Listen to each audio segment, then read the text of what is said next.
तो hello everyone, welcome back to our channel. आज हम लोग देखने वाले हैं motion of centre of mass का ये सेकेंड लेक्चर है। सेंटर ऑफ मास का ये सिक्स लेक्चर है। इसमें हम लोग क्या देखने वाले हैं, सिंपल तो मोशन ऑफ सेंटर ऑफ मास, कुछ प्रॉब्लम्स करेंगे मोशन ऑफ सेंटर ऑफ मास के ऊपर, और फोर्सेस के बारे में जानेंगे कैसे फोर्सेस लगता है सेंटर ऑफ मास पर। तो भले ही सेंटर ऑफ मास पर एफ नेट जीरो है, लेकिन जो उसका इंडिविजुअल पार्टिकल्स होता है उस पर फोर्सेस लगते रहता है, वो एक्सेलरेट करता रहता है। लेकिन जो नेट एक्सेलरेशन होता है सेंटर ऑफ मास पर, वो क्या होता है, जीरो होता है। इसके बारे में हम लोग लास्ट में देखेंगे, लेकिन उससे पहले हम लोग कुछ प्रॉब्लम्स कर लेते हैं। ओके, वेलोसिटी और क्या बोलते हैं, डिस्प्लेसमेंट, इन सब पर बेस्ड। ठीक है, चलिए हम लोग सबसे पहले ये प्रॉब्लम करते हैं। मैं ले आया हूँ। बहुत सिंपल प्रॉब्लम क्या है कि एक ये मास है और एक ये मास है। ठीक है, ओके।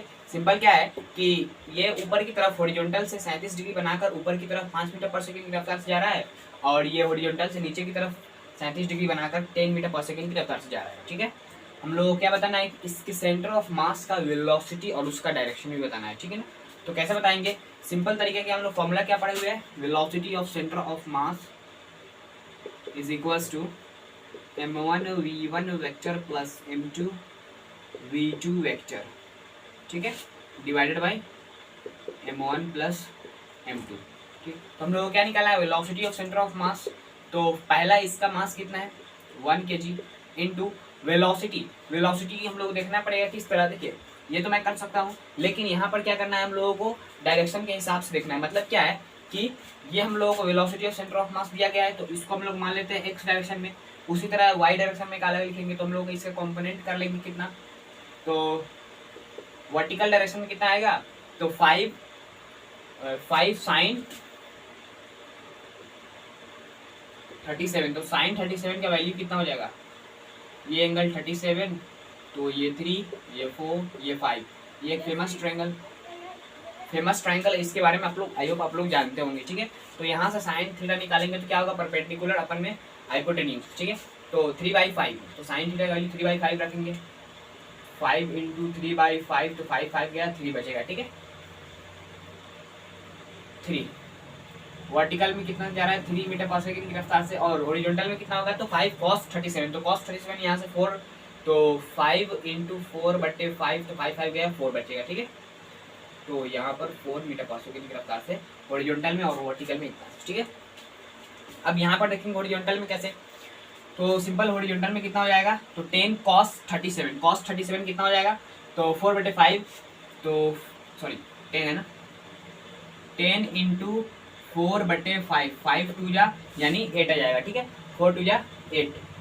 तो हॉरिजॉन्टल में ये कितना जा रहा है, 8 मीटर पर सेकेंड की रफ्तार से, और डाउनवर्ड वर्टिकल तो यहाँ पर हो जाएगा 10 साइन 37। साइन 37 3/5, तो 10 इंटू 3/5, 5 2 या 6 जाएगा। ठीक है, ये नीचे की डायरेक्शन में कितना की रफ्तार से जा रहा है, 6 मीटर पर सेकेंड की रफ्तार से। ओके, तो अब हम लोग x डायरेक्शन में देखते हैं इसका वेलोसिटी ऑफ सेंटर ऑफ मास। जो इसका सेंटर ऑफ मास होगा उसका x डायरेक्शन में मान लेते हैं यहाँ पर क्या है कि इसका सेंटर ऑफ मास है। ठीक है, तो हम लोग क्या देखना है, x डायरेक्शन में जो है ना, वेलोसिटी ऑफ सेंटर ऑफ मास कितना है x डायरेक्शन में, और y डायरेक्शन में कहाँ पर होगा, निगेटिव में कि पॉजिटिव में, हम लोग को बाद में पता चलेगा बेसिकली, क्योंकि ये x डायरेक्शन में इसका इधर भी है, इसका इधर भी है। ठीक है, इसकी वजह से ये इसी डायरेक्शन में होगा x डायरेक्शन का, और जो होगा क्या बोलते हैं वर्टिकल में, तो एक ऊपर है एक नीचे है, तो इसके हिसाब से हम लोग को देखना पड़ेगा। तो वो मैं अभी नहीं बताऊंगा, यहाँ पर पहले इसको x डायरेक्शन को सॉल्व करते हैं। तो x डायरेक्शन को कैसे सॉल्व करेंगे, मास 1 kg, वेलोसिटी इन x डायरेक्शन फर्स्ट का कितना है, तो 4 पॉजिटिव डायरेक्शन में है,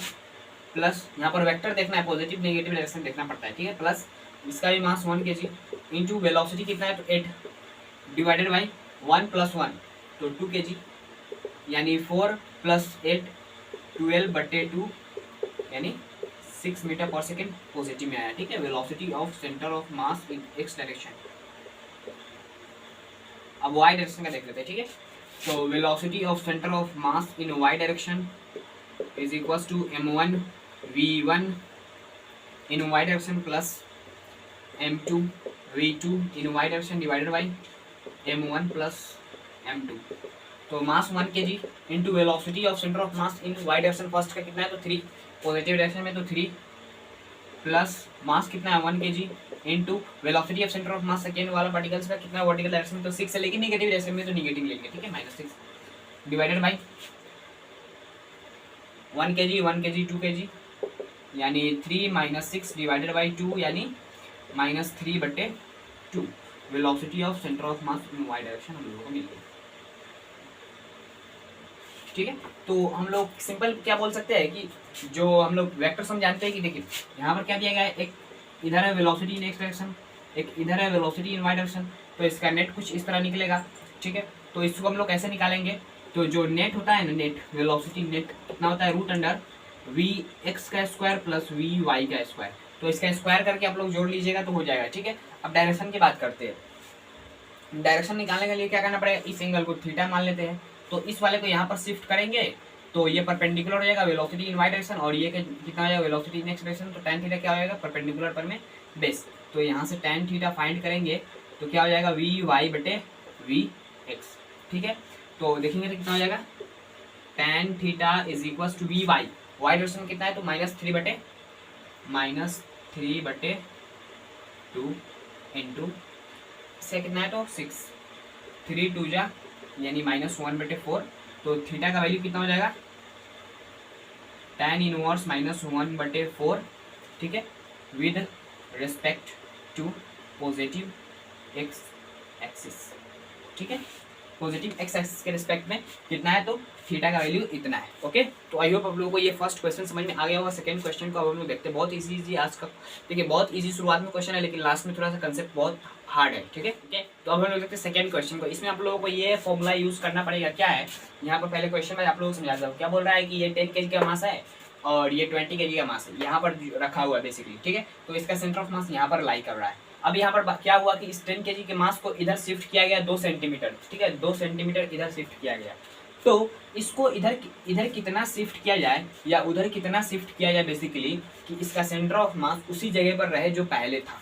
ठीक है, तो यहाँ पर हम लोग को क्या करना है, सिंपल कि देखिए जब इसका सेंटर ऑफ मास को किधर ले जाए, सॉरी इस बॉडी को इधर ले जाया गया है, तो सेंटर ऑफ मास किधर भागेगा, इस तरफ भागेगा। सेंटर ऑफ मास किस तरफ भागेगा, इस तरफ भागेगा।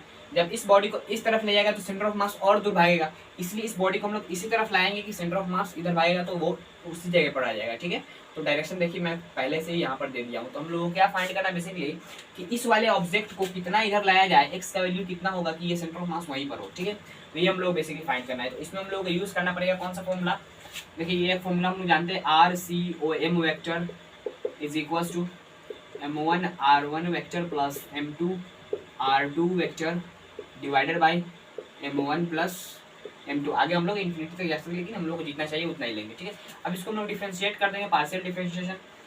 तो DRCOM यानी change in displacement of centre of mass is equal to M1 DR1 vector plus M2 DR2 vector divided by M1 plus M2। ठीक है, तो यहाँ से हम लोग क्या यूज करेंगे, सिंपल कि change in displacement of centre of मास। तो सेंटर ऑफ मास का चेंज इन डिस्प्लेसमेंट हम लोग क्या बोला गया है, 0, क्योंकि ये इसी जगह पे स्टेशनरी रुका रहेगा। ठीक है, तो ये क्या हो गया, ये टर्म 0 हो गया, is equal to M1 DR1 vector plus M2 DR2 vector divided by M1 plus M2। ये इधर जाके 0 हो जाएगा। ठीक है, तो इसको हम लोग सॉल्व करेंगे तो क्या हो जाएगा, M1 DR1 vector is equal to minus of M2 DR2 vector. ठीक है, ये हो गया। तो अब हम लोग सिंपल क्या करेंगे कि यहाँ पर वैल्यूज पुट करेंगे। क्या करेंगे, वैल्यूज पुट करेंगे। तो सबसे पहला मास कितना है तो 10 kg इनटू डिस्प्लेसमेंट कितना हुआ, तो इस डायरेक्शन को हम लोग पॉजिटिव लेंगे तो इस डायरेक्शन को निगेटिव लेना पड़ेगा। मतलब क्या है कि इसको पॉजिटिव लेंगे तो इसको तो निगेटिव लेना पड़ेगा ना। ठीक है, तो इस वाले डायरेक्शन को पॉजिटिव लेते हैं, तो 10 into change in displacement of R1 vector कितना है तो 2 सेंटीमीटर, तो 2 centimetre is equal to minus into mass कितना है तो 20 kg into change in displacement in R2 vector. तो इस डायरेक्शन में x डिस्प्लेसमेंट क्या मान लेते हैं x है। ठीक है, और क्या बेसिकली x है। ओके, ठीक है, अब देखिए यहाँ से हम लोग क्या करेंगे कि ये 0 से 0 गया, ये 2 से 2 गया। ठीक है, तो x का वैल्यू क्या आ गया -1 सेंटीमीटर। अब देखिए माइनस क्यों वैल्यू आया, इसलिए माइनस आया क्योंकि ये इस तरफ जाएगा। ठीक है, ये इस तरफ जाएगा। ओके, तो यदि हम लोग पहले से ही कंसीडर कर ले कि इस डायरेक्शन में जा रहा है तो इस माइनस रखेंगे तो हम लोगों को यहाँ पर पॉजिटिव मिलेगा, लेकिन हम लोग पहले से ही तो मान चुके हैं ना इस डायरेक्शन में जा रहा है।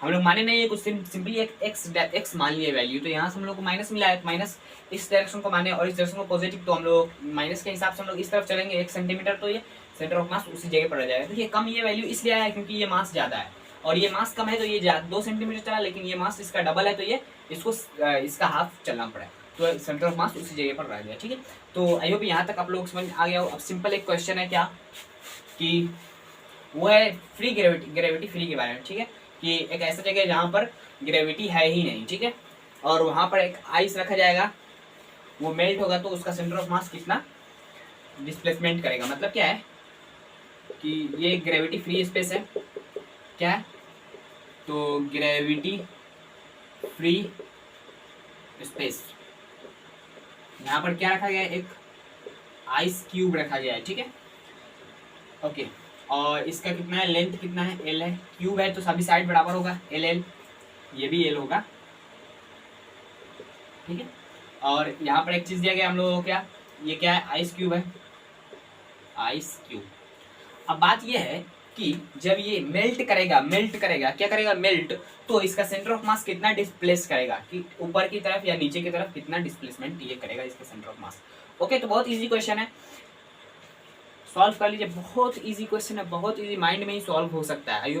आई होप आप लोगों को कुछ कोई को सॉल्व हो ही गया होगा। बेसिकली यहाँ पर क्या है कि सिंपल यहाँ पर ये वर्ड आप लोगों को देखना है, ग्रेविटी फ्री स्पेस। मैं यहाँ पर अलग ही करके लिख दिया, लेकिन क्वेश्चन में अलग करके नहीं, क्वेश्चन में ही लिखा जाता है, लेकिन हम लोगों को कुछ क्वेश्चन में ऐसा वर्ड मिल जाता है, हम लोग उसको इग्नोर कर देते हैं, लेकिन वही इंपॉर्टेंट वर्ड रहता है।